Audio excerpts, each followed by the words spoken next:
Aber der. Oberhaupt. Schau mal, Das ist ein Video. Da, Echt? da ist ein Video. Da, ich drücke mal Da, drauf. drück mal drauf. Siehst du das? Jetzt. Jetzt. Oh, das ist auf uns. Rotzlöffel Sommer 2016. Ja, genau. Oh, da gibt es einiges zu mir erzählen. Oh, leck. Oh, leck. Schau mal. Stimmung, gell? Also Stimmung, wie sich das also gehört in einem Festzelt. Jetzt schrei wieder mal. Oh, ja. Leck. Ja, dann haben wir schon August, gell? Also Vormerken, Südtirol, Kalter zusammen, Flossenbürg, Straubing, Wegmannzelt, Straubing, ganz, ganz wichtig. Schmigoner Kirber, Philippsthal und Aschach, gell? Kirber. Das ist der August. Und jetzt sieht man wieder, Matze, schön, du bist voll in Stimmung. Okay. Ja,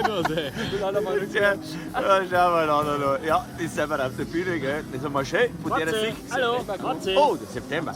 Schwarzwälder Kirber, Söntking, Niederorke, gell?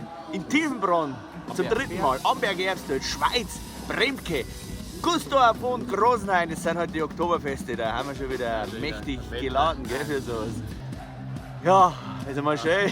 Prost. Ist einmal schön von der Sicht zu sehen, gell? Oh, jetzt kommen die Oktoberfeste. Bingen am Rhein, Oberkirch, Burghauen, Stetten, Schieder und Blütscheid. Oktoberfest da, gell?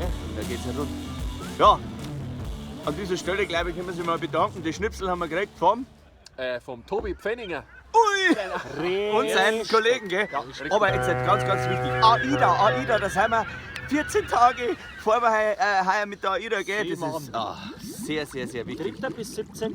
12. 12. Dezember. Ja, das war's. Viel Spaß. Waren jetzt die Sommertermine bis Oktober und AIDA nicht vergessen. Gell? An dieser Stelle, bitte euch, aber der Servus, gell? Gehen wir wieder. Ciao.